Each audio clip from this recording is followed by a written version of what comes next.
उन्हें लगता है कि यदि आचार्य द्रोण नहीं सिखाएंगे तो कर्ण विश्व का सर्वश्रेष्ठ धनुर्धारी कभी नहीं बन पाएगा। किंतु आहत तो वो होंगे जब उन्हें ज्ञात होगा कि कर्ण आचार्य द्रोण की शिक्षा के बिना भी विश्व का श्रेष्ठ धनुर्धारी बन गया।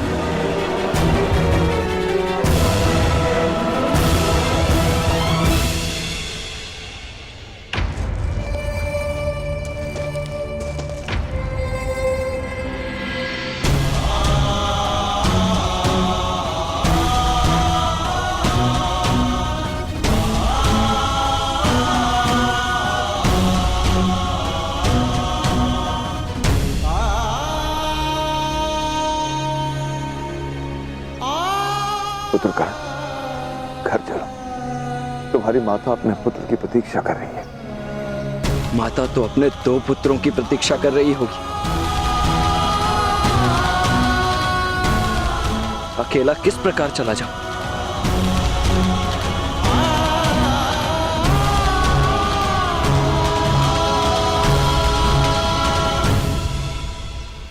कर्ण, घाव औषधि लगाने से बढ़ता है, अनदेखा करने से नहीं। राधा की औषधि तुम हो। कर चलो, तुम्हारी माता चिंतित होगी।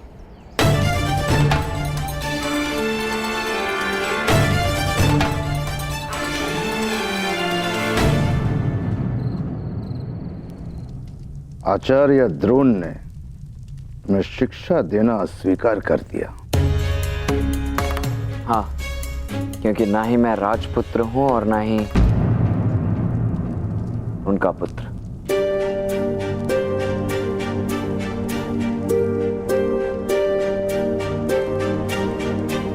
मुझे लगता है हमें ये स्थान छोड़कर कहीं और जाकर बस जाना चाहिए।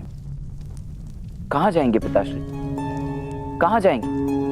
जहां भी जाएं, न शोण के साथ हुआ अन्याय हमारा साथ छोड़ेगा और ना ही हमारे मस्तक पर लिखा हुआ है। हम जहां भी जाएंगे वहां भीष्म और द्रोण होंगे, किसी भिन्न रूप में, किसी भिन्न वेश में। हमें ये युद्ध यहीं लड़ना होगा, यहीं जीतना होगा। मूर्खों की भांति बातें ना करो कर्ण। यदि अन्याय को न स्वीकार करना मूर्खता है तो हाँ, मैं मूर्ख हूं। पिताश्री, कर्ण कहीं भी चला जाए, अपना प्रतिकार लेने हस्तिनापुर लौटेगा। जो युद्ध मैंने प्रारंभ किया है उसकी परिणति यहीं हस्तिनापुर में होगी।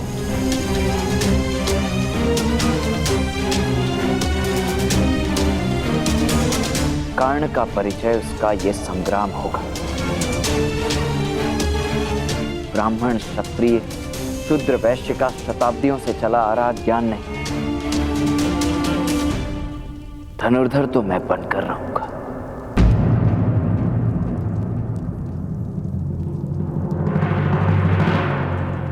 एक सूत पुत्र को धनुर्विद्या कौन सिखाएगा?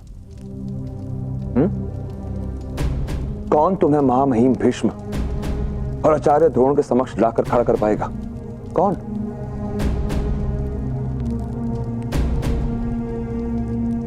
वही जिसने आचार्य द्रोण और गंगा पुत्र भीष्म को सिखाया है।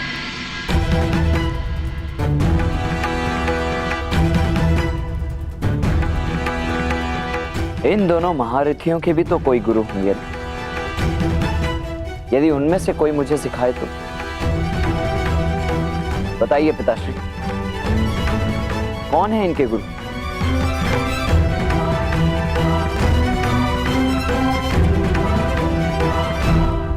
वो दोनों भिन्न नहीं हैं।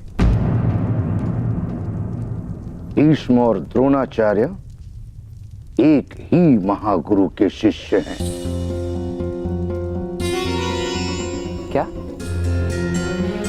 ये दोनों महायोद्धा एक ही गुरु के शिष्य? कौन है वो महागुरु? वो बस भ्राताश्री, भोजन करते समय बातें करना ठीक नहीं है, आराम करें। आप बताइए ताऊ, कौन है आचार्य द्रोण और भीष्म के गुरु?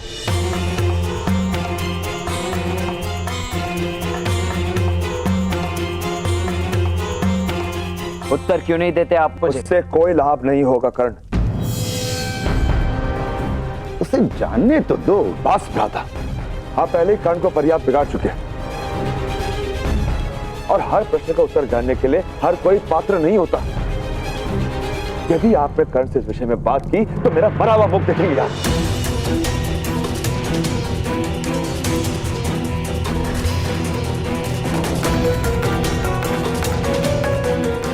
पिताश्री, आपने ताऊ को तो रोक लिया, किंतु आपको बताना होगा आचार्य द्रोण और भीष्म के गुरु कौन है?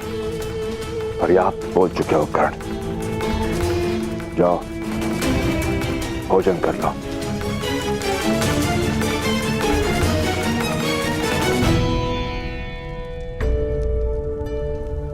भीष्म और आचार्य द्रोण जैसे महायोद्धाओं के गुरु एक ही हैं। कौन हो सकते हैं? परशुराम,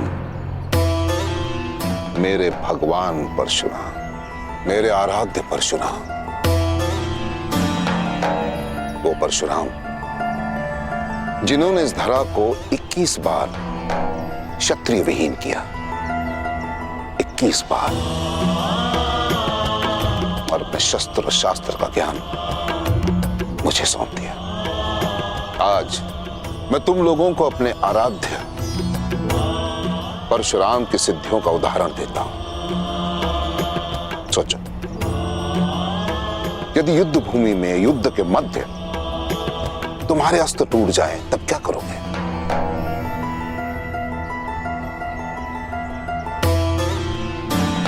कैसे जीतोगे युद्ध, वो भी निशस्त्र? असंभव है ना। परंतु मेरे आराध्य ने इसे संभव करके दिखाया। उन्होंने बताया, यदि तुम्हारा हृदय पवित्र है और लक्ष्य अटल, तो प्रकृति की कोई भी वस्तु शस्त्र बन सकती है। जैसे कि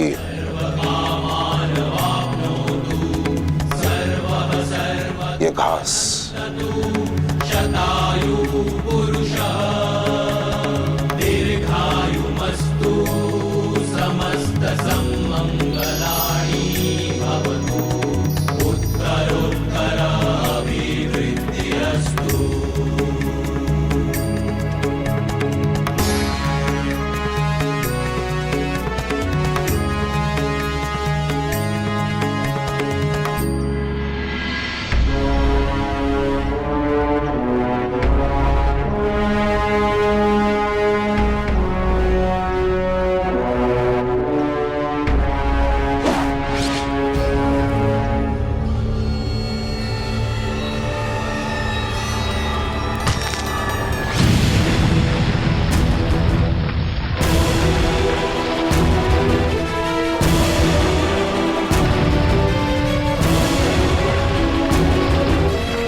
इसे कहते हैं ऐच्छिकास्त्र।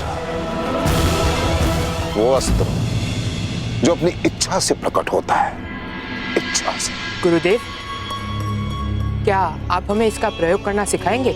अवश्य, परंतु समय आने पर, और वो भी उसे जो इस सिद्धि के योग्य हो।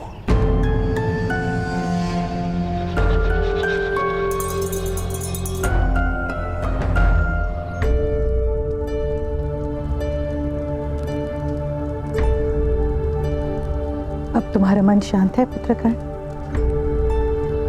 नहीं माता, परंतु मन में लक्ष्य का आवाहन अवश्य कर लिया है। मैंने निर्णय कर लिया है माता। भले ही पिताश्री क्रोधित हों, मैं आचार्य द्रोण के गुरु को अवश्य ढूंढ कर रहूंगा।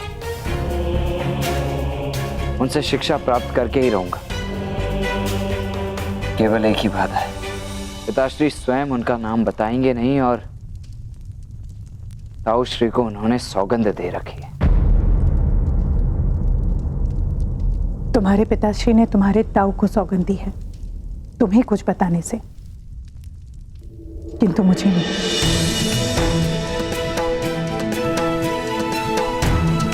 ताऊ ने मुझे सब कुछ बता दिया है कल।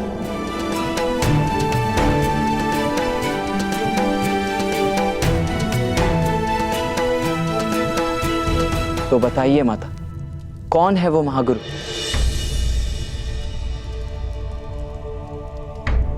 परशुराम। कुछ लोगों के लिए परशुराम भगवान विष्णु के अवतार हैं। परशुराम, भगवान परशुराम। गुरुदेव बताइए ना, आपके गुरु भगवान परशुराम इस समय कहाँ हैं? महेंद्रगिरी में, यहां से बहुत दूर। क्या वहां वो कोई आश्रम संचालित कर रहे हैं? नहीं, मेरे पश्चात उन्होंने किसी को भी अपना शिष्य नहीं बनाया। उन्होंने संकल्प लिया कि वो कभी भी युद्ध नहीं करेंगे।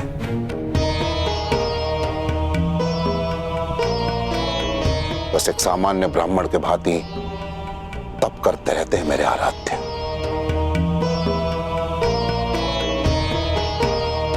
अब तुम सब जाओ। प्रणिपात गुरुदेव। स्वास्थ्य। अर्जुन,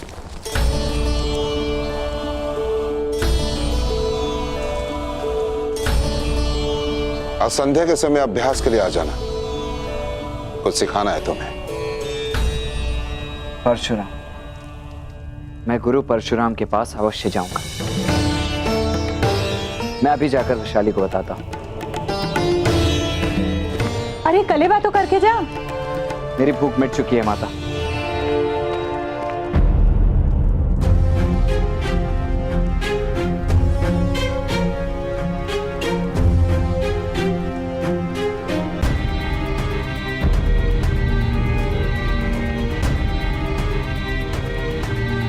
प्रणिपात ताऊ।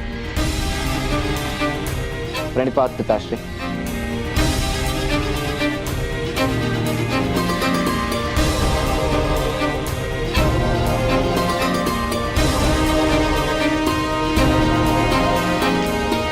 तुमने उसे बता दिया? क्योंकि मेरे पास सौगंध का बंधन नहीं था। मैं जाने नहीं दूंगा उसे। तो क्या करेंगे? कोई सौगंध दे देंगे? वो भगवान परशुराम के पास जाना चाहते हैं, क्या उन्हें भी सौगंध दे देंगे कि कर्ण को ना सिखाए? आर्य, ना आप कर्ण को रोक सकते हैं और ना ही उसके प्रण को। मैं महाविनाश को रोकना चाहता हूं राधा। कर्ण को सुरक्षित रखना चाहता हूं। पिता हूं मैं उसका। अधिरथ, किसान का काम है बीज डालना, उसे सींचना, उसे संवारना उसके हाथ में है। परंतु वो बीज कैसा वृक्ष बनेगा, ये प्रारब्ध प्रकृति के हाथ में है।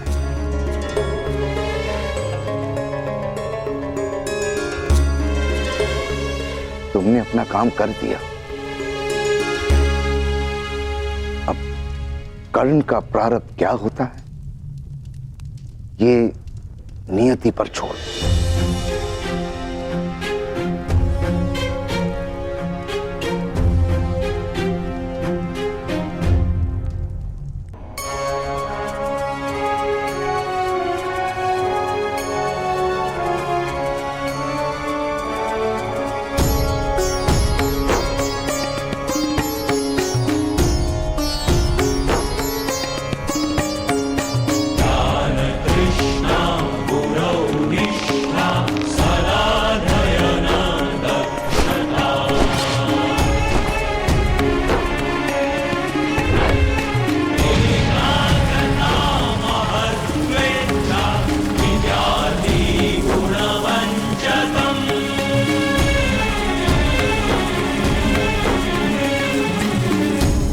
लक्ष्य भेदो अर्जुन।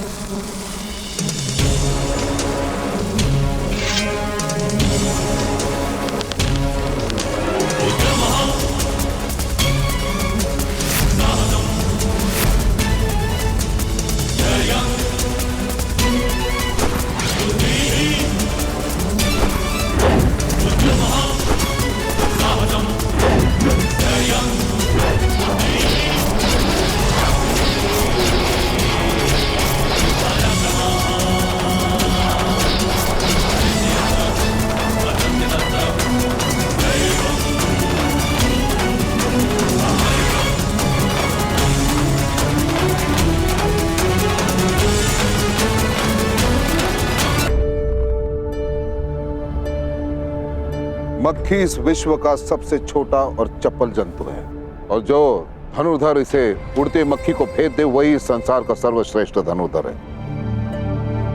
फिर से लक्ष्य साधो अर्जुन।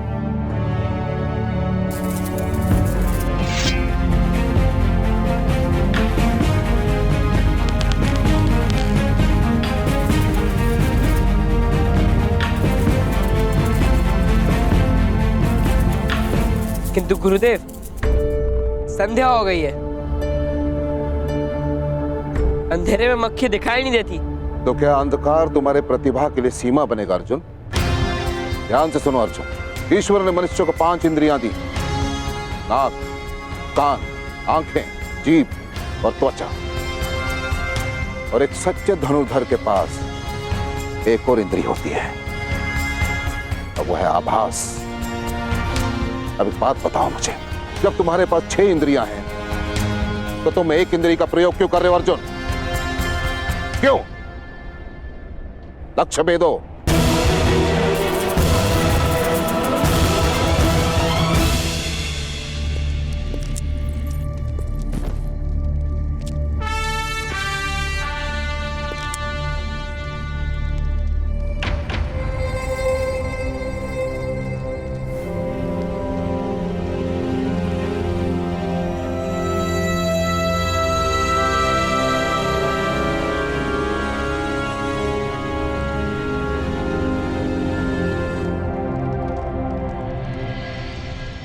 आशीर्वाद दीजिए माता।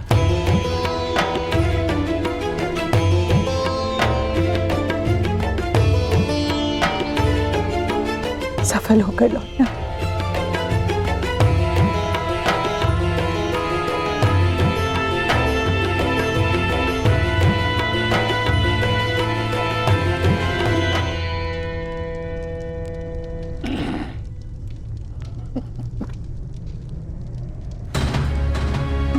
संकल्प पूर्ण करके ही लौटना।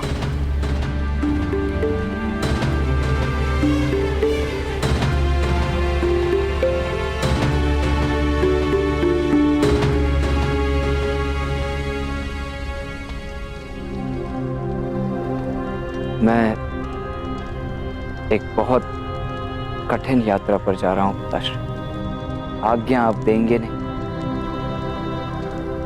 इसीलिए आशीष मांग रहा हूं।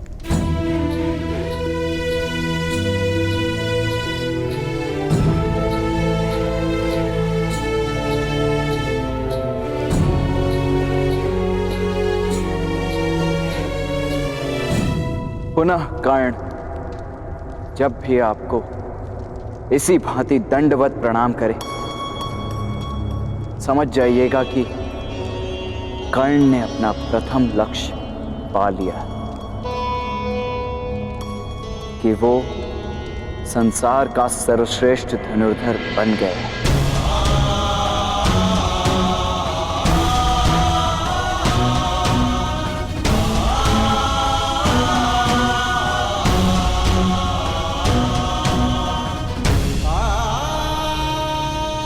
मार्ग मिला है,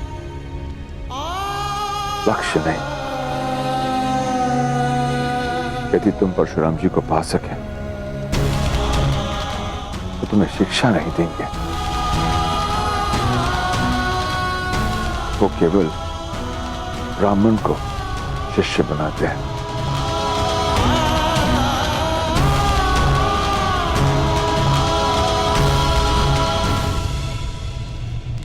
ब्राह्मण भी तो मनुष्य ही होते हैं ना। ताऊ, ब्राह्मण और हम में अंतर क्या है? वो तो ब्राह्मण ही जाने। मैं तो केवल इतना जानता हूं कि एक ब्राह्मण को चारों वेद कंठस्थ होते हैं। आभार ताऊ।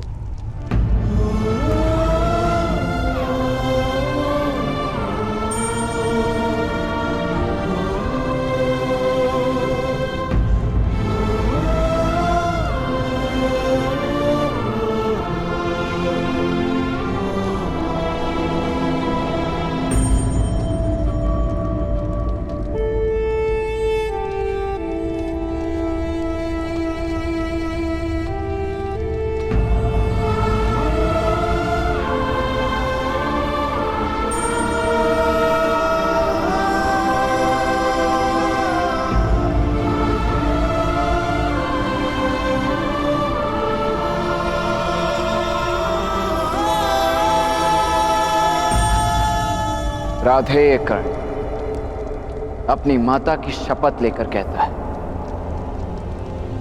अब यदि आप इस कर्ण का मुख देखेंगे तो वो केवल तभी जब वो गुरु परशुराम से दीक्षा ले लेगा, अन्यथा आप मुझे कभी नहीं देखेंगे।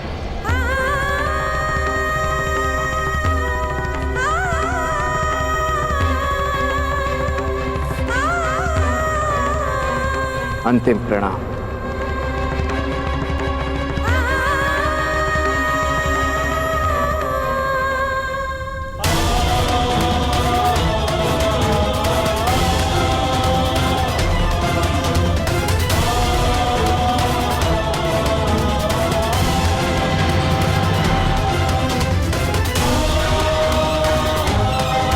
अब यदि आप इस कर्ण का मुख देखेंगे तो वो केवल तभी जब वो गुरु परशुराम से दीक्षा ले लेगा, अन्यथा आप मुझे कभी नहीं देखेंगे।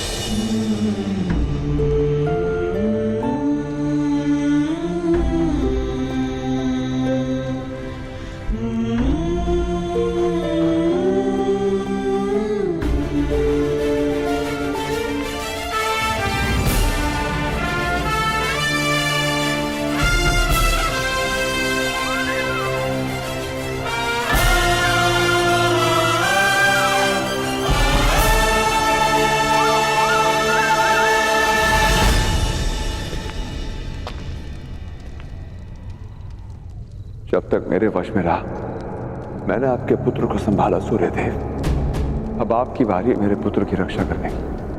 मैंने सूर्य पुत्र कर्ण की रक्षा की, आप सूत पुत्र राधे की रक्षा करना।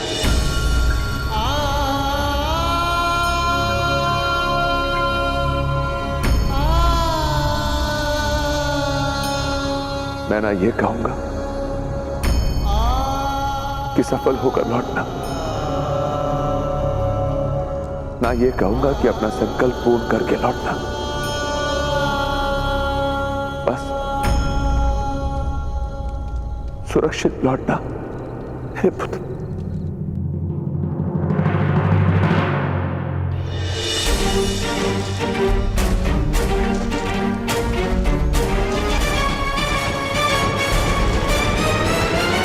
फिर से लक्ष्य साधो अर्जुन।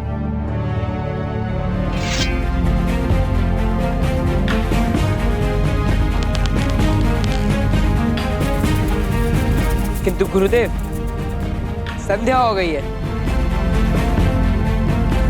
अंधेरे में मक्खी दिखाई नहीं देती। सीमाएं मनुष्य को नहीं बांधती, मनुष्य स्वयं अपनी सीमा को निश्चित करता है।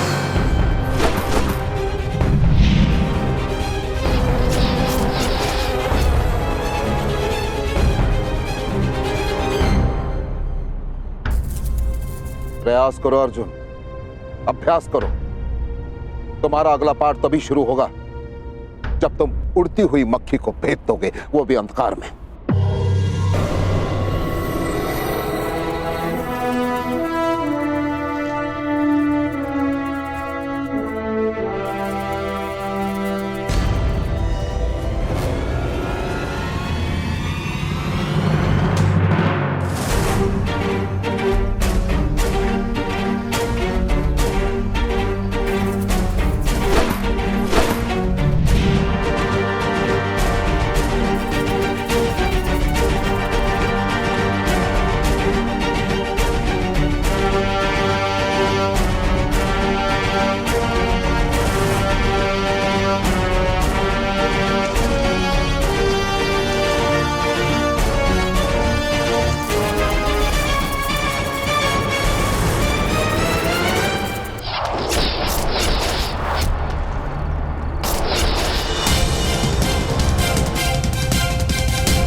महेंद्रगिरी, गुरु परशुराम की स्थली।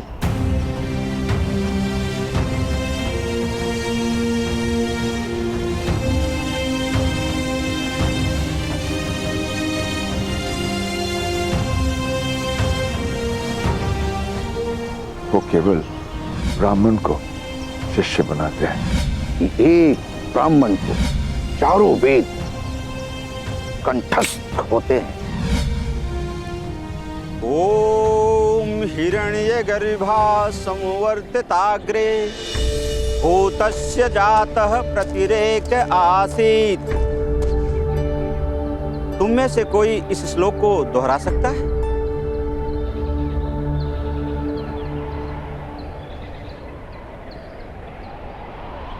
मैं दोहरा सकता हूं, ब्राह्मण देवता।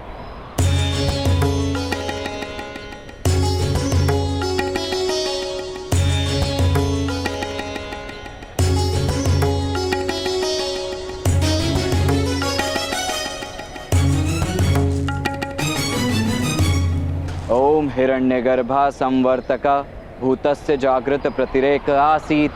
वाह, तुम कौन हो वत्स? और यहाँ क्यों आए हो? मैं कर्ण, राधेय कर्ण, और मैं आपसे चारों वेद की शिक्षा प्राप्त करने आया हूं। और वेद सीखने की दक्षिणा क्या दोगे वत्स?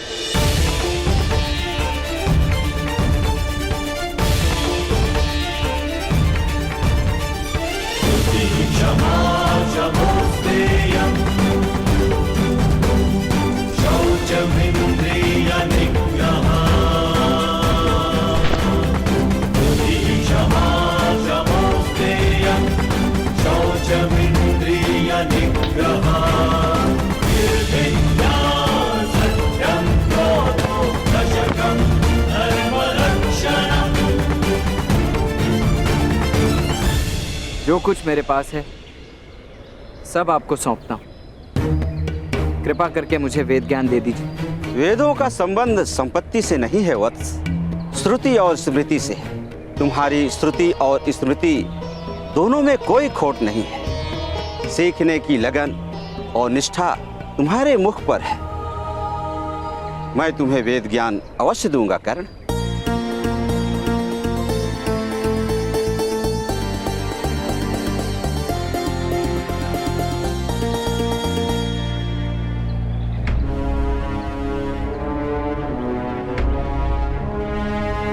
गुरुदेव, मैं मैं शीघ्र ही आ रहा हूं।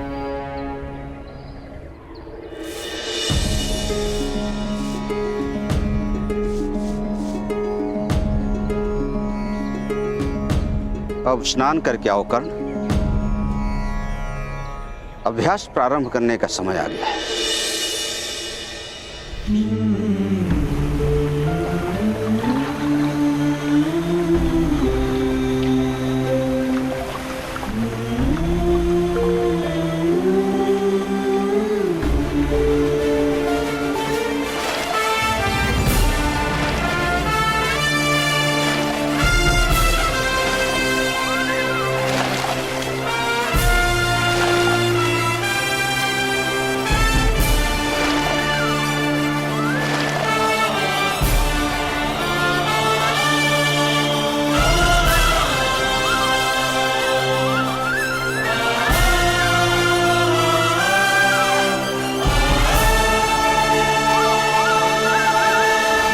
बैठो वत्स।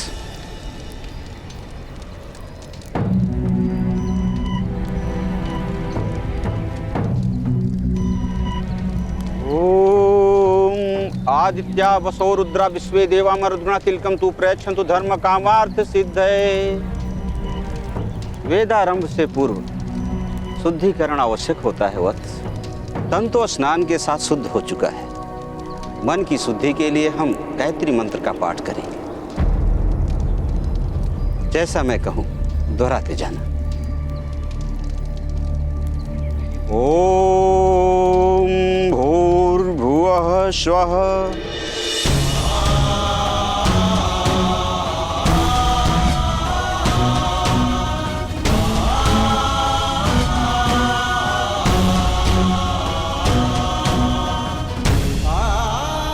दोहराओ कर्ण।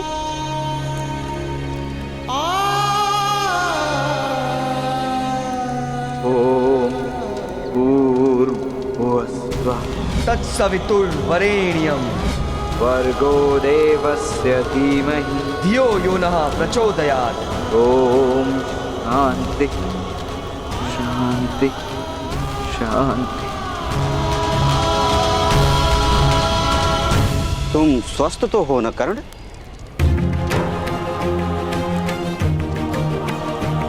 इससे अधिक स्वस्थ, आज से अधिक आतुर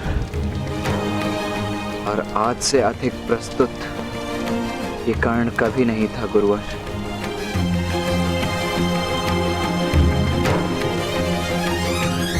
आप वेद पाठ प्रारंभ कीजिए। ओम सिद्धि बुद्धि सहिताय श्रीमन महागणाधिपतये नमः स्वाहा। ओम धर्मं च दोभं च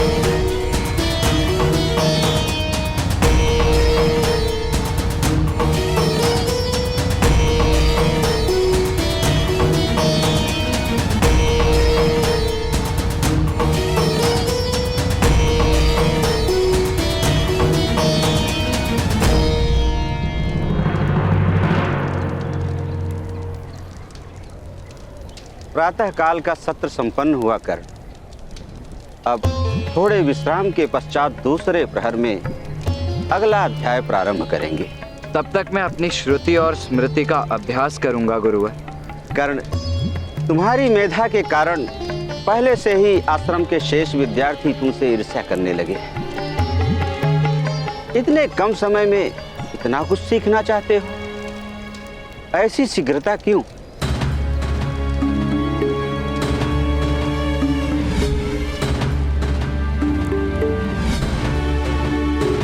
एक महान गुरु ने मुझसे कहा था कि ज्ञान बहती नदी की भांति होता है और विद्यार्थी को उसके साथ बहना होता है। और मेरी दृष्टि से देखो तो उस नदी में इस समय ज्वार आया है गुरुवर। पार जाने के लिए मुझे ज्वार के वेग से बहना होगा। अवश्य ही वो बड़े महान गुरु होंगे, तभी इतनी महान युक्ति कही। कौन है वो गुरु? क्या सीखा उनसे तुमने? है एक महान गुरु जिनसे मैंने कभी कुछ नहीं सीखा, परंतु उनसे ही मैंने अपने जीवन का लक्ष्य उन्हीं से जाना है। शिष्यों, मेरे गुरुकुल में कोई भी शिक्षा सरल नहीं। आने वाले द्वंद्व में जो शिष्य अंत तक स्थिर रहेगा वही इस द्वंद्व का विजेता होगा।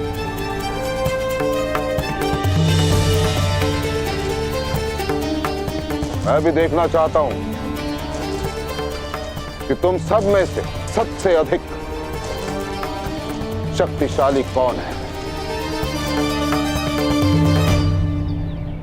शिक्षा आरंभ करो।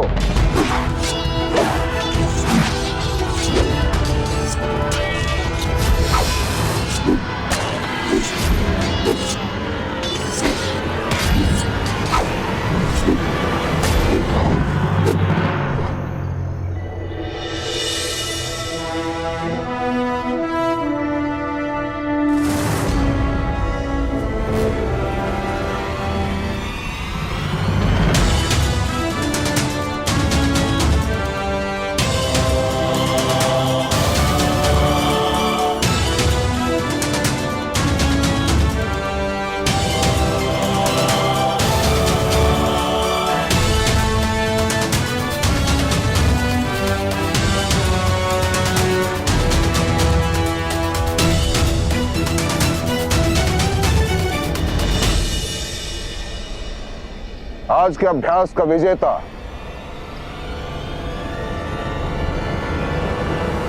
अर्जुन है।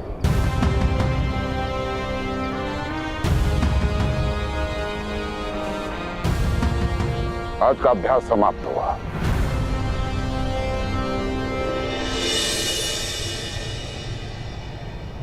बड़ी बात गुरुदेव। स्वास्थ्य।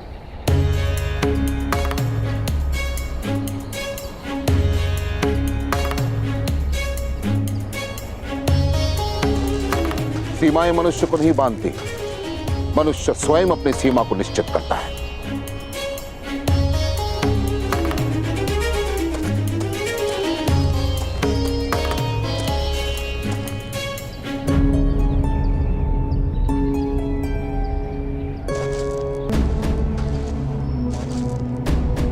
क्या हुआ अर्जुन, तुम अभ्यास में सबसे आगे हो। गुरुदेव ने भी तुम्हारी प्रशंसा की। तुम गुरुदेव के सबसे चहीते शिष्य हो, फिर प्रसन्न क्यों नहीं दिख रहे? मेरा लक्ष्य गुरुदेव का सबसे चहेता शिष्य बनना नहीं है भ्राता भीम। मेरा लक्ष्य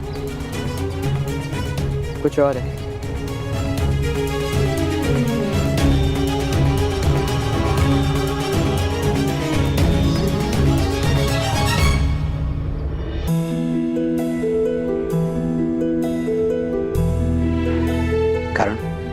ये वही स्थल है जहां हम प्रथम बार मिले थे, और ये वही स्थल है जहां से मैं तुम्हें आज विदा करूंगा। गुरु दक्षिणा मांगिए गुरुवर। वत्स, इतने कम समय में तुमने चारों वेद कंठस्थ कर लिया है। ऐसा शिष्य मिल जाए तो गुरु दक्षिणा की क्या आवश्यकता? तुम्हारा गुरु बनकर मेरा जीवन सफल हो गया कर।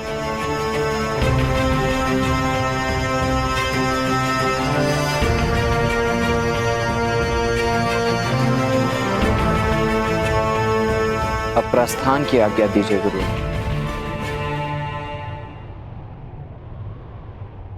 कारण इतने कम समय में तुम चारों वेदों में पारंगत हो गए, फिर भी प्रसन्न नहीं हो। क्योंकि मेरा लक्ष्य कुछ और है गुरुदेव। वेद ज्ञान की ऊंचाई से कहीं ऊपर। आप तक पहुंचने की अंतिम सीढ़ी राधे चढ़ चुका है गुरुदेव। मैं आ रहा हूं।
शब्द भेदी बाण चलाना इतना सरल नहीं है अर्जुन। और वैसे भी लक्ष्य को भेदने वाले के लिए कुछ भी असंभव नहीं। ये तो मैं तुम्हें क्षण भर में सिखा सकता हूं। तो सिखाइए ना गुरुदेव। यदि मैंने तुम्हें ये कला सिखाई तो तुम इस संसार के सर्वश्रेष्ठ कैसे बनोगे अर्जुन? इंद्रियां तुम्हारी, ध्वनि तुम्हारे कान सुनेंगे और तुम्हारे हाथ बाण चलाएंगे। सामंजस्य इंद्रियों और तुम्हारे अंगों के बीच सामंजस्य। और तो ध्यान रहे अर्जुन, इसका संतुलित रहना बहुत आवश्यक है। और ये कला सिखाई नहीं जाती, अभ्यास से आती है। मैंने शपथ ली है अर्जुन कि मैं तुम्हें इस संसार का सर्वश्रेष्ठ धनुर्धर बना के रहूंगा, तो बना के रहूंगा मैं। परंतु बनाने के विज्ञान में टूटने का योगदान रहता है। लेकिन जब ये हस्तिनापुर का राजकुमार टूट जाएगा, पूरी तरह से थक जाएगा, और तब उसके कणों से जन्म लेगा आचार्य द्रोण का शिष्य, जो इस संसार का सर्वश्रेष्ठ धनुर्धर होगा और उसका नाम होगा अर्जुन।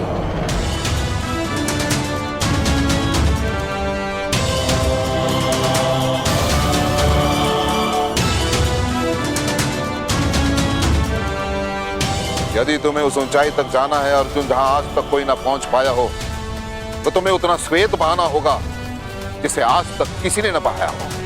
और वैसे भी शब्द भेदी बाण केवल बाण नहीं, महान अनुसंधान है। और महान वस्तुएं पाने के लिए महान परिश्रम करने पड़ते हैं अर्जुन। परिश्रम तो कर रहा हूँ गुरुदेव, दिन रात आठों प्रहर, किंतु सफलता नहीं मिल रही।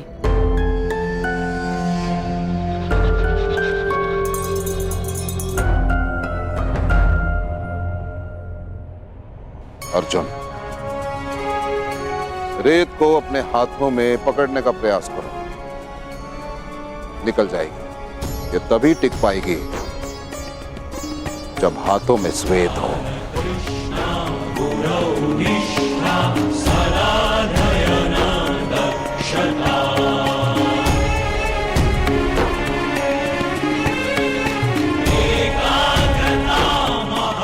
जाओ आराम करो, फिर प्रयास करो, अभ्यास करो। समय के साथ साथ तुम्हें सफलता भी मिलेगी और तुम्हारे प्रश्न का उत्तर भी।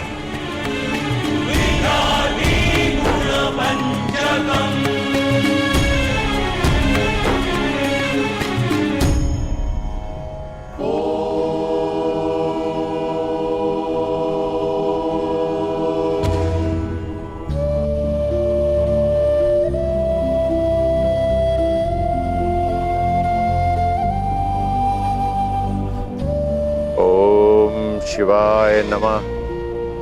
ओम शिवाय नमः।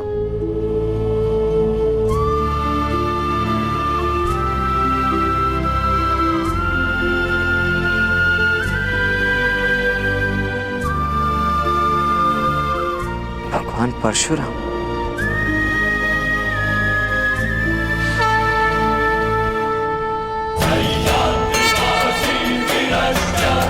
छत्रजित्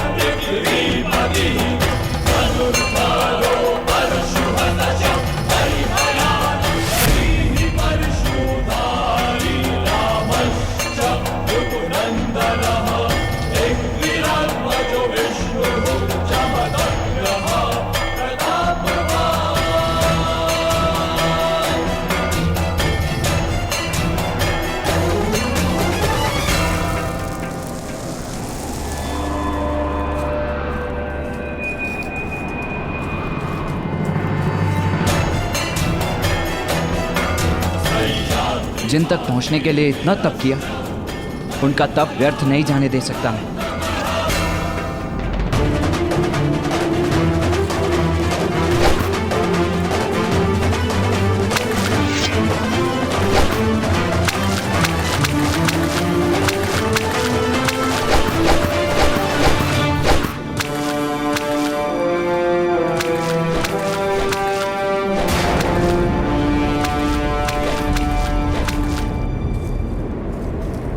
कौन है वो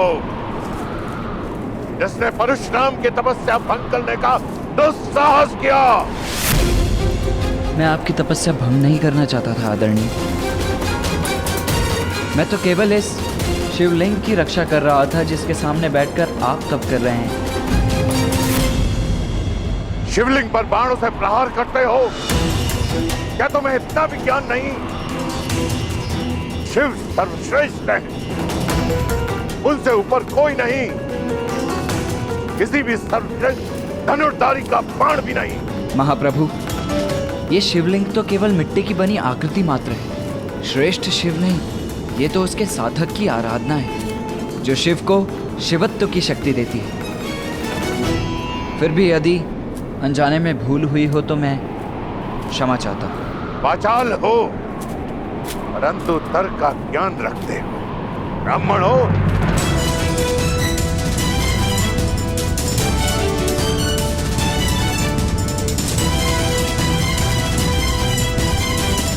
चारों वेदों का ज्ञान जिसे हो वो कौन हो सकता है महात्मा? प्रश्न का उत्तर प्रश्न से नहीं दिया जाता है बालक। स्पष्ट शब्दों में अपना परिचय दो। कौन हो तुम? कहां के ब्राह्मण हो? जब एक सूत को शस्त्र विद्या प्राप्त करने का अधिकार ही नहीं। यदि तुम परशुराम जी को पा सके तो तुम्हें शिक्षा नहीं देंगे, वो केवल ब्राह्मण को शिष्य बनाते हैं। मैं कर्ण हूं, हस्तिनापुर का ब्राह्मण। मैं आपसे धनुर्विद्या का ज्ञान लेना चाहता हूं गुरुदेव। इतना भी प्रयास करो बालक, सूखे कुएं से जल की प्राप्ति नहीं होती है। मैं अध्यापन के कार्य से मुक्त हो चुका हूं और अब मैं किसी को शिक्षा नहीं देता हूं। जाओ यहां से, जाओ। जानता हूं, कुएं और सागर में यही तो अंतर होता है। सागर कितना भी सिकुड़ जाए, उसमें इतना जल अवश्य होता है कि वो संसार की प्यास बुझा सके। और आप ज्ञान के सागर हैं गुरुदेव। तुम बार बार मुझे गुरुदेव के नाम से संबोधित क्यों कर रहे हो? मैंने अभी तक तुम्हें अपना शिष्य नहीं चुना। भगवान अपना भक्त नहीं चुनते, भक्त अपना भगवान चुनते हैं गुरुदेव। और मैंने आपको अपना गुरु स्वीकार कर लिया है। तुम्हारे तर्क मुझे प्रवृत्त नहीं कर सकते हैं कर्ण। परंतु क्यों?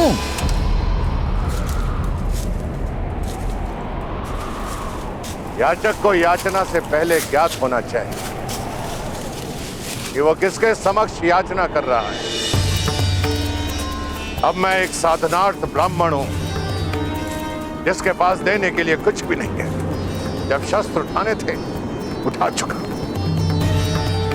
शस्त्र शास्त्र की विद्या जिसे देनी थी दे चुका।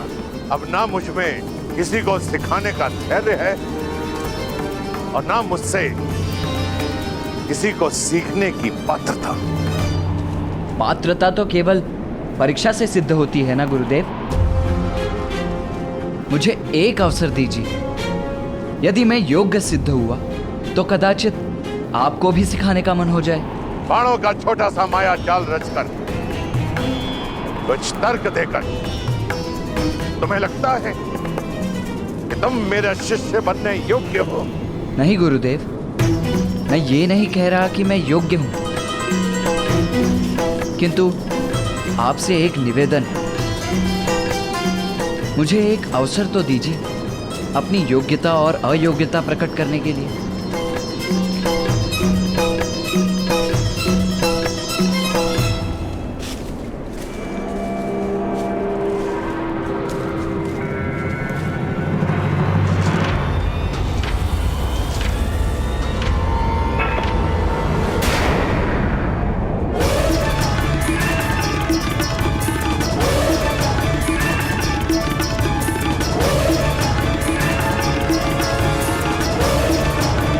तुमने मर्यादा का उल्लंघन किया है बालक।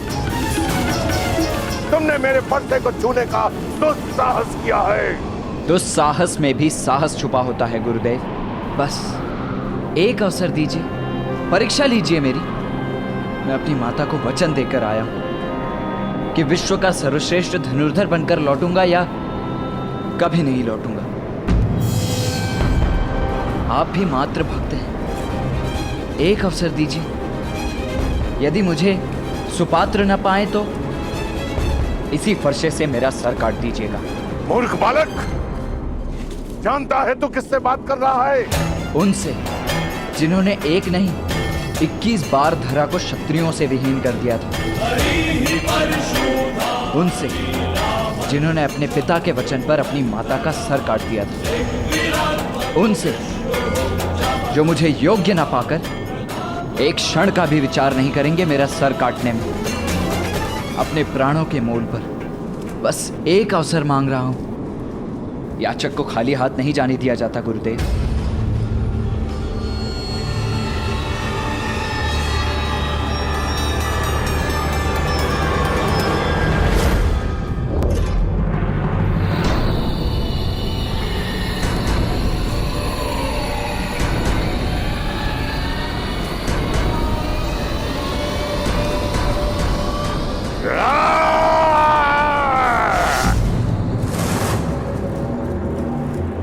तुम्हें मृत्यु का भय नहीं है। ठीक है, मैं तुम्हें सुपात्र सिद्ध होने का एक अवसर अवश्य प्रदान करूंगा। धन्यवाद गुरुदेव। अभी मैंने तुम्हें उठने के लिए नहीं कहा। दीक्षा करो जब तक मैं लौट कर नहीं आ जाता।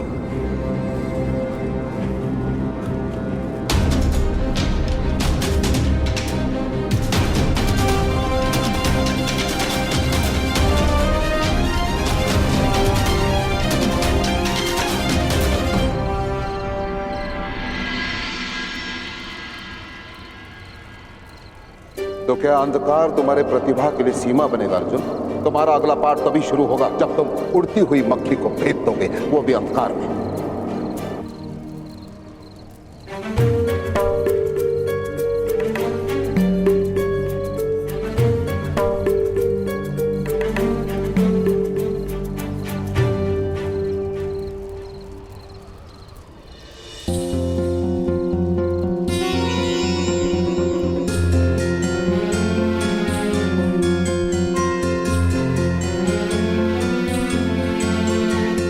भ्राता भीम,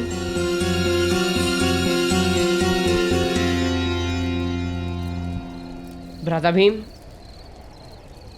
आप अंधेरे में भोजन कैसे कर लेते हैं? भोजन के लिए आंखों की आवश्यकता ही क्या है अर्जुन? भोजन कहीं भी हो, मेरी घ्राणेंद्रियां उस सुगंध को पा ही लेती है। और एक बार खाना हाथ में आ गया तो भीम के मुख के अतिरिक्त और कहाँ जाएगा? लक्ष्य का संबंध मनुष्य की इच्छा और अभ्यास से ही होता है। यदि इच्छा प्रबल हो और अभ्यास सघन हो तो लक्ष्य स्वयं सामने आ जाता है। मैं आपकी बात का तात्पर्य समझ गया गुरुदेव। अब अर्जुन अंधकार में भी उड़ती मक्खी पर लक्ष्य साध कर दिखाएगा।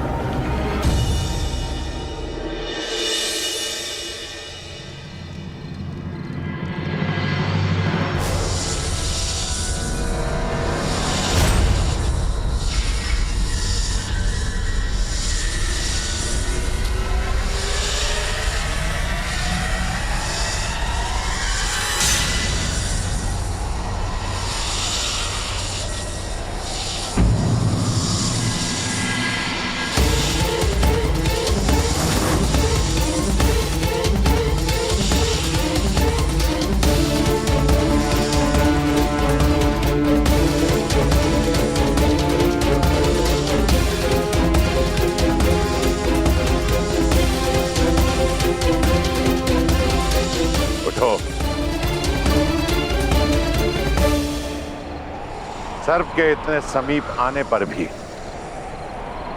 तुम हिले नहीं। मेरे लिए सर्प का भय नहीं, गुरु का आदेश अधिक महत्व रखता है।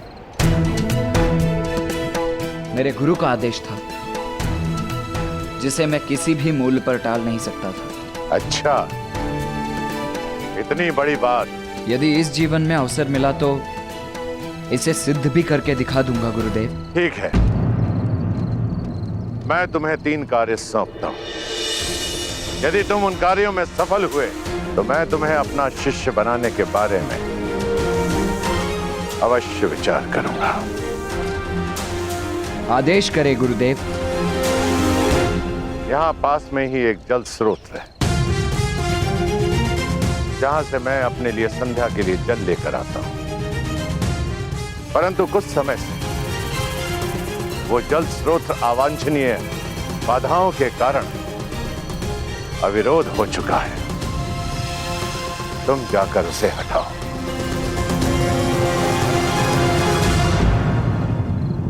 अर्थात यदि एक बार सुनकर समझने की क्षमता नहीं है तो श्रेष्ठ धनुर्धर बनने का प्रयास करके तुम अपना और मेरा दोनों का समय नष्ट कर रहे हो बालक। आदेश का पालन होगा गुरुदेव। 3 बातों का स्मरण रखना। कई बार कुछ नकारात्मक शक्तियां मेरे तप में भंग डालने का प्रयास करती हैं, तब तक जब तक कि मैं उन्हें समाप्त नहीं कर देता हूं। दूसरी बात, जल स्रोत का अविरोध हटाने के लिए तुम धनुर्विद्या का उपयोग नहीं करोगे। तीसरी और अंतिम बात, सूर्यास्त तक जल स्रोत का अविरोध हटाने में यदि तुम असमर्थ रहे तो घर लौट जाना। ब्रह्म हत्या का पाप मैं अपने सर नहीं लेना चाहूंगा।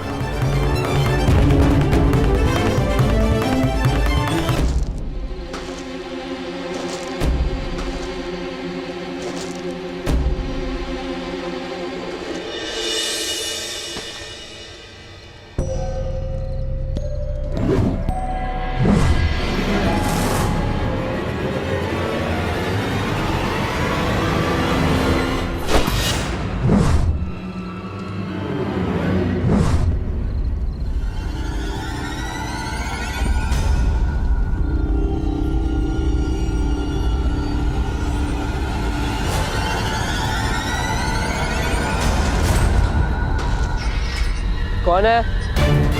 कौन है? सामने आओ।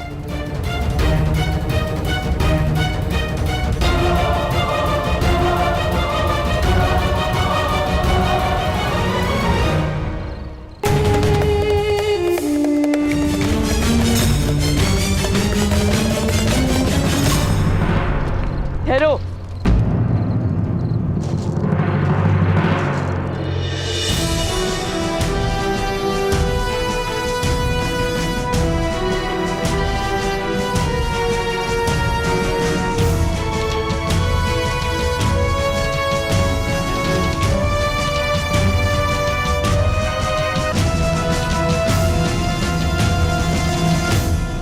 कौन हो तुम?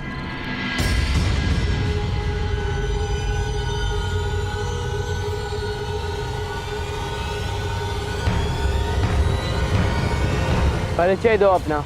मैं एकलव्य हूँ।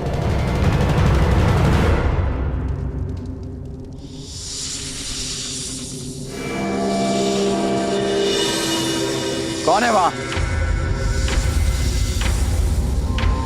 मैं चुनौती देता हूं, सामने आओ। मैं तुम्हें युद्ध की चुनौती देता हूं।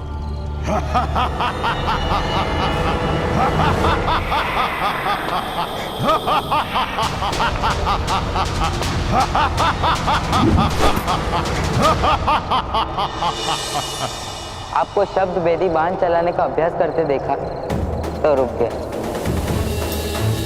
कठिन कार्य है, समय लगता है, परंतु सीख जाओगे जैसे मैं सीख गया। असफलता से भयभीत मत होना। तुम शब्द भेदी बाण चलाना जानते हो? किससे सिखाया तुम्हें? किसी ने नहीं, स्वयं अभ्यास से सीखा है, गुरु की प्रेरणा से सीखा है। अपने गुरु के विषय में बताओ। आचार्य द्रोण मेरे गुरुदेव।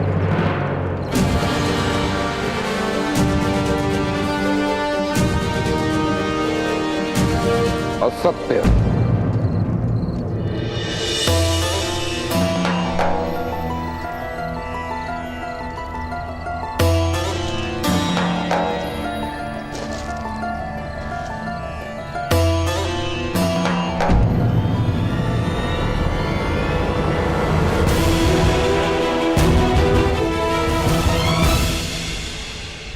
तुम मेरे शिष्य नहीं हो सकते। परंतु आप मेरे गुरुदेव हो। मैंने आपको अपने शिष्य को सिखाते देखा है। देख देख कर मैं भी सीख जाए।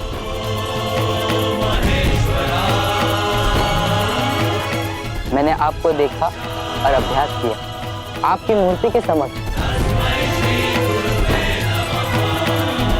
आप मेरे मानस गुरु हैं आचार्य। मुझे विश्वास नहीं होता। अपनी बात सिद्ध करो, प्रमाण दो कि तुम शब्द भेदी विद्या जानते हो।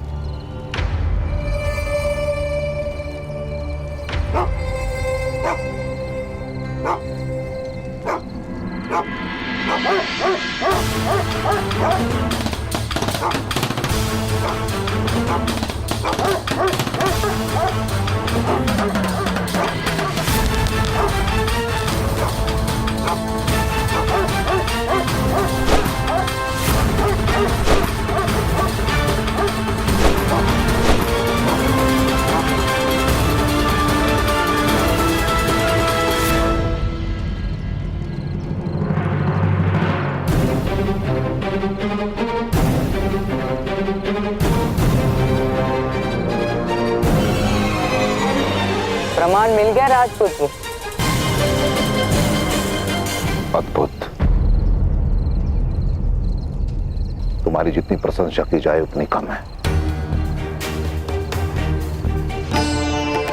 प्रशंसा शिष्य की नहीं, आचार्य की जाती है गुरुदेव। आपकी श्रद्धा की धनुर्विद्या सद गई। सब आपके चरणों का प्रताप है।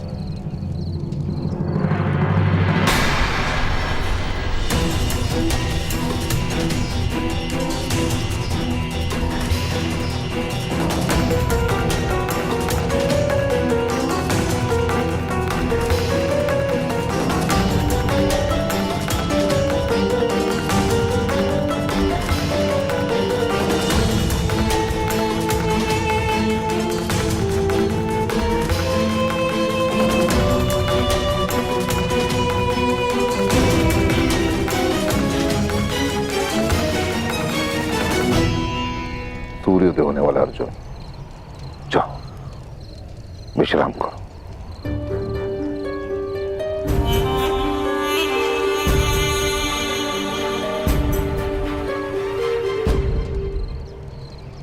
बालक, क्या मुझे देखकर तुम्हें भय लग रहा है? मुझे मृत्यु का भय नहीं, भय केवल इतना है कि गुरु की अपेक्षा पर असफल ना हो जाऊं। तुम्हें अपनी मृत्यु का भय नहीं है कर्ण, पर देखना यह है कि अपनों की मृत्यु के भय से अछूते हो या नहीं।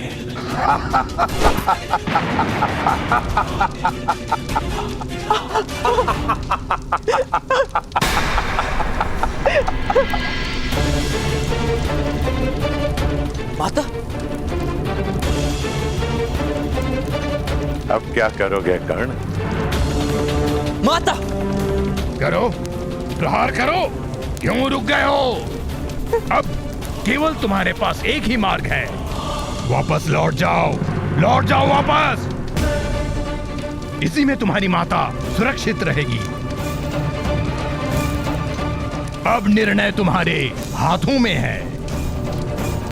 माता के वचन को अगर पूरा करने निकले तो कहीं माता को ही ना खो देना, और अगर वचन पूरा कर भी लिए तो उसका क्या लाभ? जाओ, निकल जाओ यहाँ से।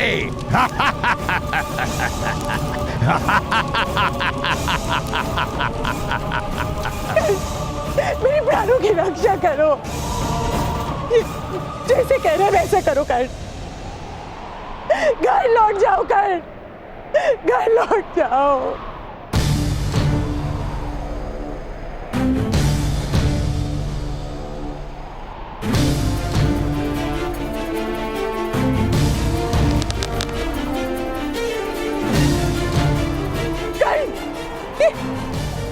क्या कर रहे हो तुम?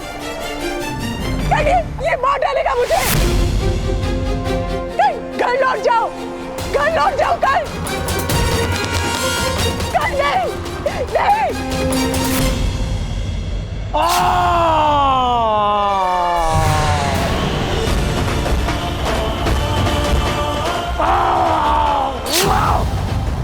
अपनी माया से तुमने मेरी माता का रूप तो रच डाला था ना, किंतु मेरी माता के व्यक्तित्व को नहीं रच पाए। राधे की माता के प्राण यदि संकट में भी हों, तब भी वो भले अपने प्राण दे दे, किंतु कभी मुझे अपने लक्ष्य से पीछे हटने को नहीं कहेगी।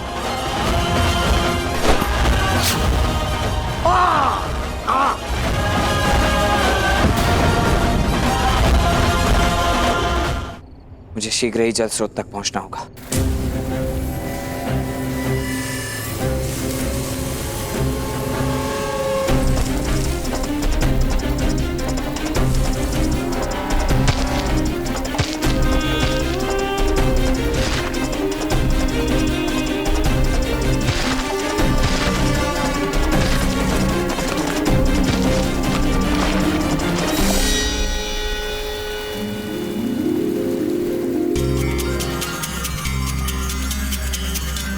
मैं परीक्षा में सफल हुआ गुरुदेव।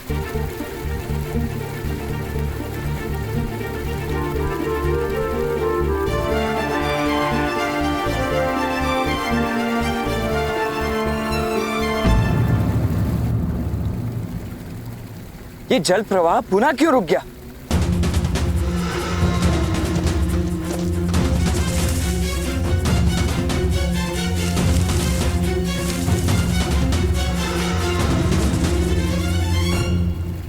हे महादेव, कुछ ही पल शेष है और अभी भी अवरोध है। क्या करूं?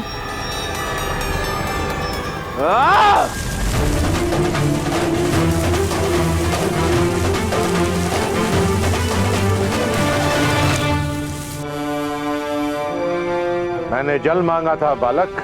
गुरुदेव, न बहता जल कभी रुका है और ना ही कर्ण कभी रुकेगा। मैं भी जल की ही भांति हटी जो अपना मार्ग निकाल ही लेता है।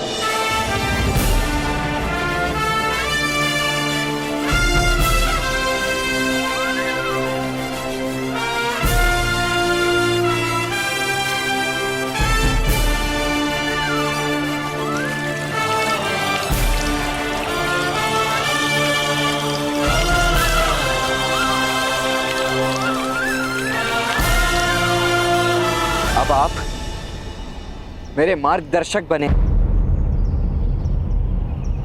उसके लिए अभी 2 लक्ष्य शेष हैं। ध्यान से सुनो, तुम्हारा दूसरा लक्ष्य क्या है? मुझे आम चाहिए।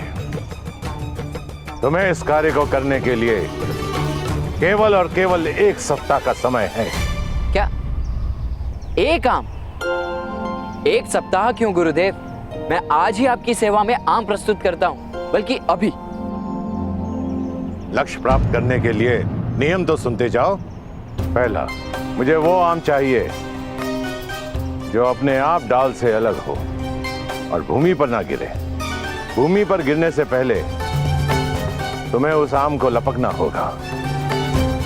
और दूसरा, वृक्ष को छूना और उसे किसी भी प्रकार से हिलाना निषेध होगा। समझ में आया?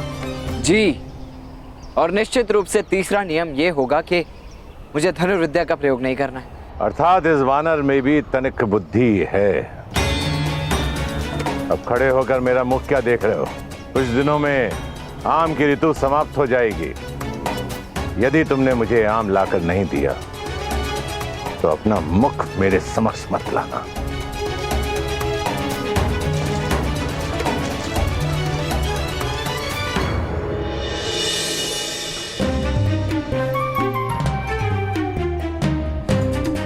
ये भी कोई परीक्षा हुई? बस एक आम लेकर आना है, मैं आज ही प्रस्तुत कर दूंगा।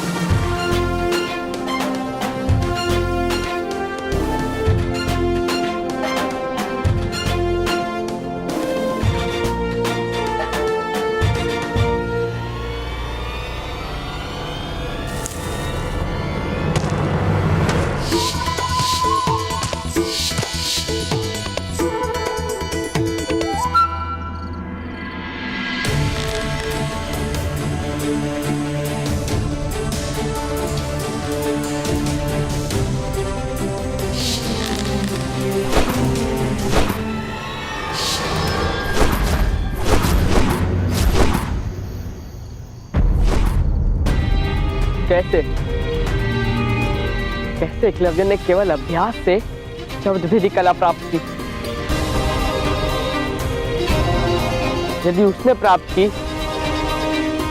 तो मैं क्यों नहीं कर पा रहा?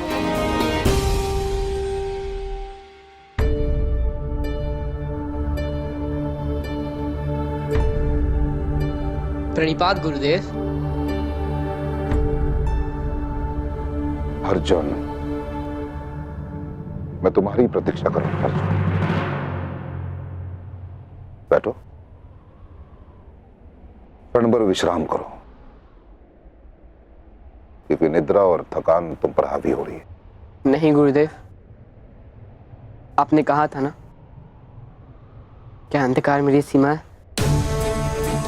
जब अंधकार मेरी सीमा नहीं बन सकती, थकान और निद्रा भी मेरी सीमा नहीं बन सकती गुरुदेव। मुझे बस और अधिक अभ्यास करना है। नहीं अर्जुन,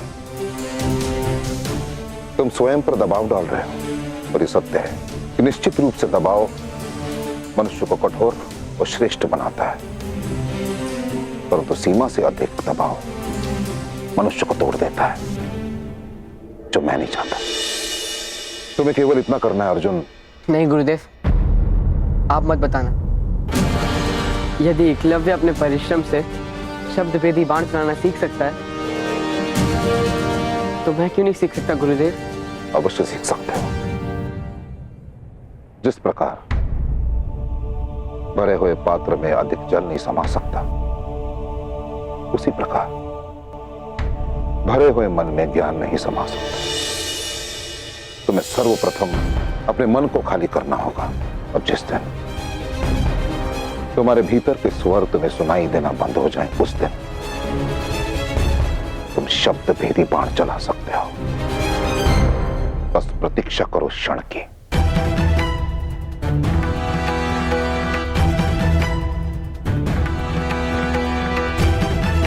अर्जुन,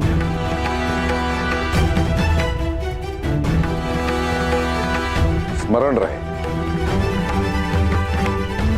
कि तुम्हें इस संसार का सर्वश्रेष्ठ धनुर्धर बनाने का प्रण मैंने लिया, और मैं बना के रहूंगा। सर्वश्रेष्ठ धनुर्धर बनने चला और यहाँ वानरों की तरह डाल से टूटे आम लपकने का प्रयास कर रहा हूं।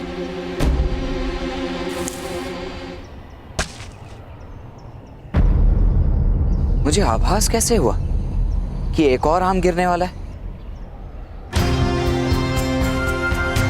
जब आम डाल से टूटता है तब एक नाद होता है, अस्पष्ट ही सही, परंतु कंपन से एक स्वर उत्पन्न होता है। मुझे टूटकर गिरते हुए आम के स्वर को समझना होगा।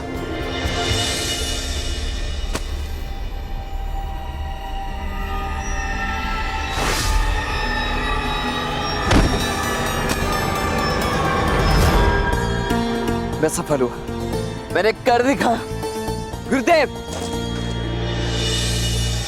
राधा भीम, अपनी गदा मेरी ओर फेंकिए। पर कोई प्रश्न नहीं, कोई स्वर नहीं, कोई शब्द नहीं, बस अपनी गदा मेरी ओर फेंकिए। दुशासन, लगता है अर्जुन निराश होकर आत्महत्या करना चाहता है।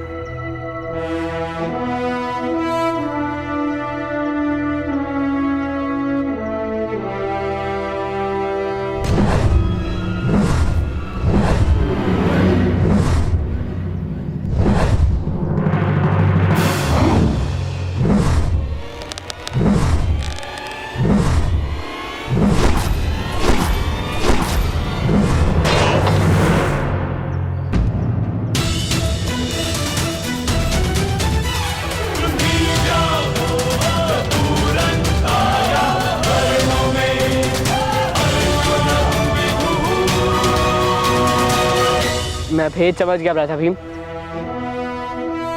मुझे गुरुदेव से मिलना है। कहाँ है गुरुदेव?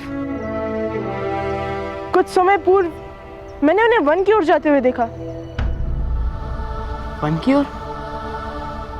इस समय? क्यों?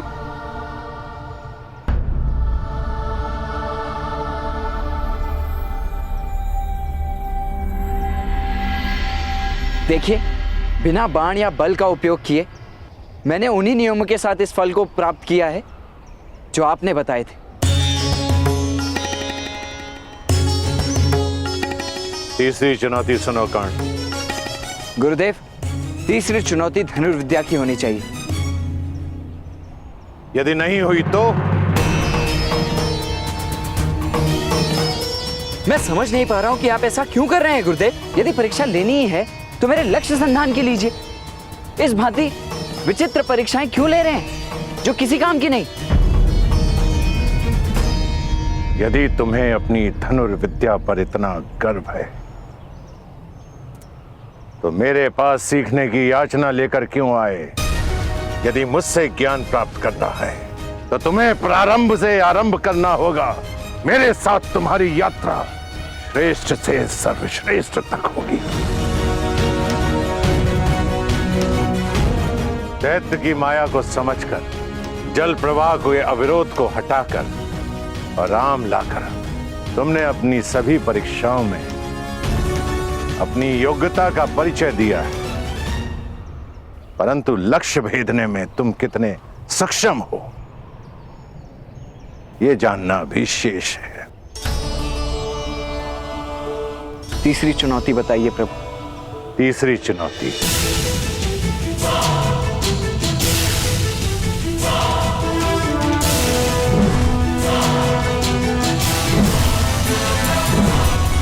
ये गतिमान पत्थर, 3 नियम। इस गतिमान पत्थर को भेदना है तुम्हें। दूसरा, केवल 3 प्रयास में। और तीसरा, धनुर्विद्या के ज्ञान से।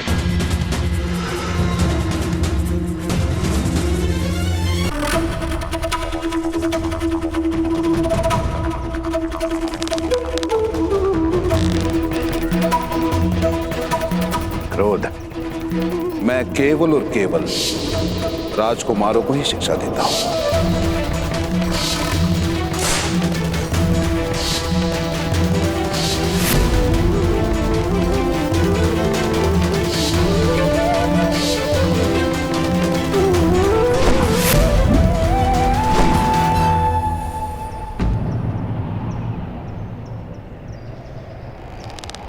मात्र 2 अवसर कौन?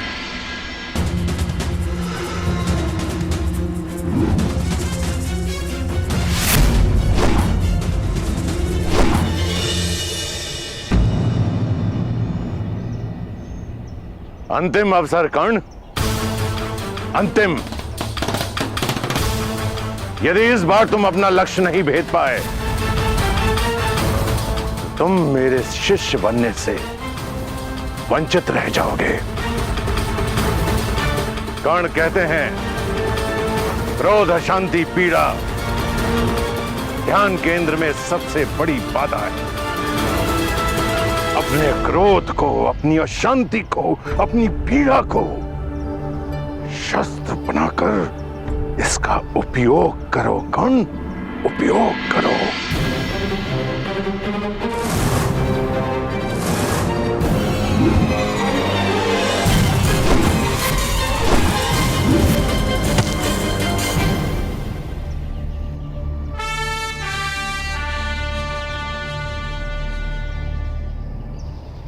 पहली बार तुमने क्रोध का सही दिशा में उपयोग किया है। उठो कर्ण, समय आ गया है तुम्हारे उत्थान का, तुम्हारे सर्वश्रेष्ठ होने का। राधे कर्ण।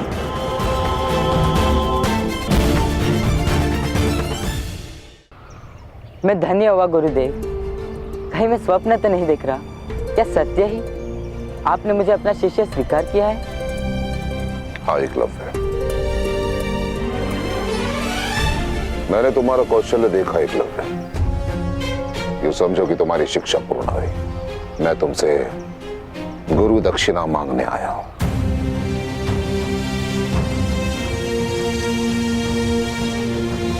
गुरु याचना नहीं करते गुरुदेव, आदेश कीजिए। ये एकलव्य आपके सेवा में क्या प्रस्तुत करे? गुरु दक्षिणा में मुझे तुम्हारे दाहिने हाथ का अंगूठा चाहिए।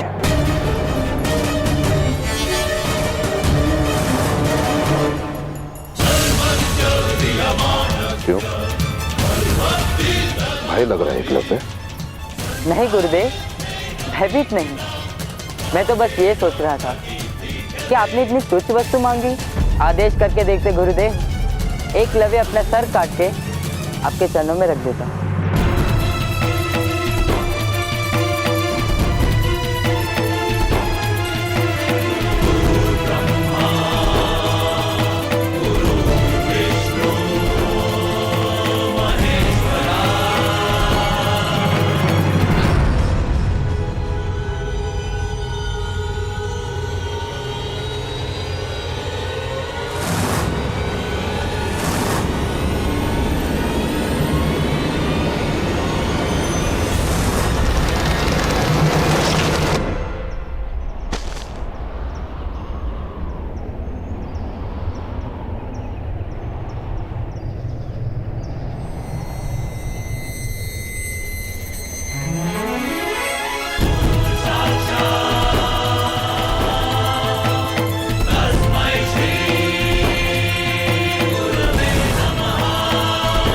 आपको गुरु दक्षिणा देकर मैं धन्य हुआ और गुरु दक्षिणा के भार से मुक्त थी।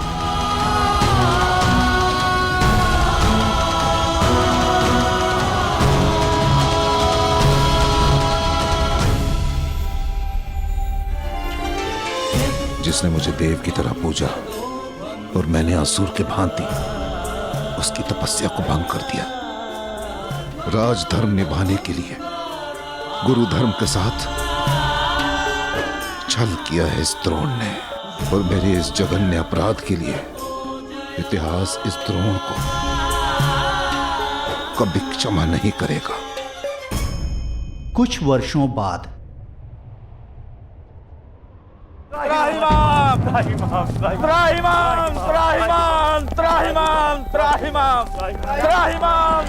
प्रभु, चौमासा बीतने को है, परंतु आकाश से एक बूंद जल नहीं गिरा। यदि अब भी वर्षा न हुई तो महाअकाल पड़ेगा। आपके आश्रम में हर ओर हरियाली है, त्रिशूल वर्षा हुई है, परंतु आपके आश्रम की सीमा से परे एक भी बूंद नहीं गिरी। स्वयं सोचिए प्रभु, ऐसा क्यों हो रहा है? आपका कोप न सहना पड़े इसलिए आपके आश्रम में वर्षा, और इन निरीह निर्बल प्रजाजनों के लिए अकाल। ऐसा कौन कर सकता है प्रभु? देवराजेंद्र। हाँ प्रभु, वो चाहते हैं कि उनके अतिरिक्त किसी और आराध्य की सेवा न की जाए। प्रभु मदद करो, प्रभु मदद करो, मदद करो। आपके परशु के बल से तो तीनों लोग कांपते हैं प्रभु। आप ही हैं जो इंद्र भगवान को मार्ग पर ला सकते हैं। मैं शपथ ले चुका हूं, मैं कभी शस्त्र नहीं उठाऊंगा, कभी युद्ध नहीं करूंगा। तो क्या इंद्रदेव की मनमानी चलती रहेगी? मैंने ऐसा नहीं कहा। देवराज का अहंकार टूटेगा और अवश्य टूटेगा। देवराज को कर्तव्य का पाठ अवश्य पढ़ाया जाएगा, परंतु गुरु परशुराम के वचनों से नहीं, बल्कि एक शिष्य के बाणों से।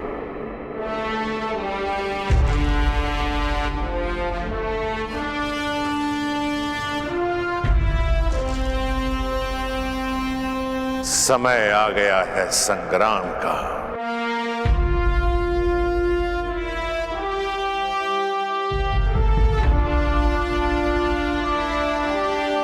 मेरी शिक्षा के परिणाम का, शताब्दियों से संचित पराक्रम बल से अर्जित, मैंने अपने सारे ज्ञान को एक ही पात्र में उड़ेला है।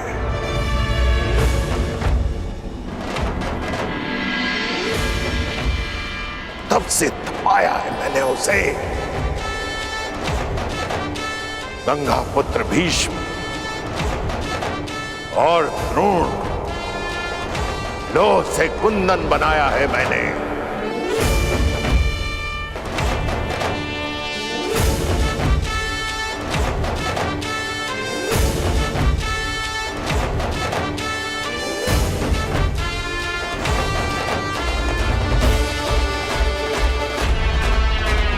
समय आ गया है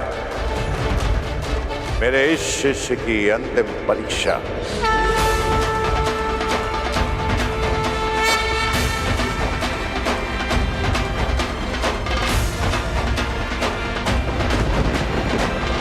ये निर्धारित करने का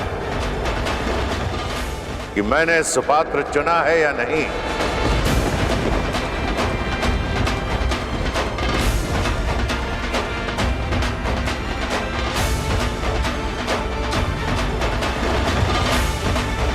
लोह से कुंदन बनाया है या नहीं। मेरी शिक्षा से महायोद्धा बना है या नहीं। इंद्र को जगाना है तो इंद्रधनुष बनाना होगा।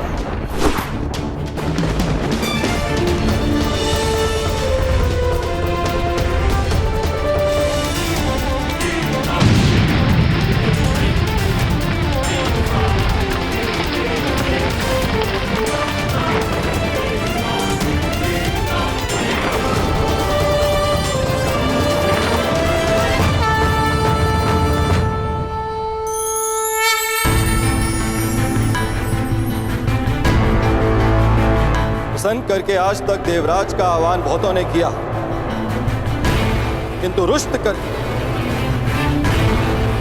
तेरा आह्वान करने वाले उद्दंड कौन हो तुम? कर कर कर कर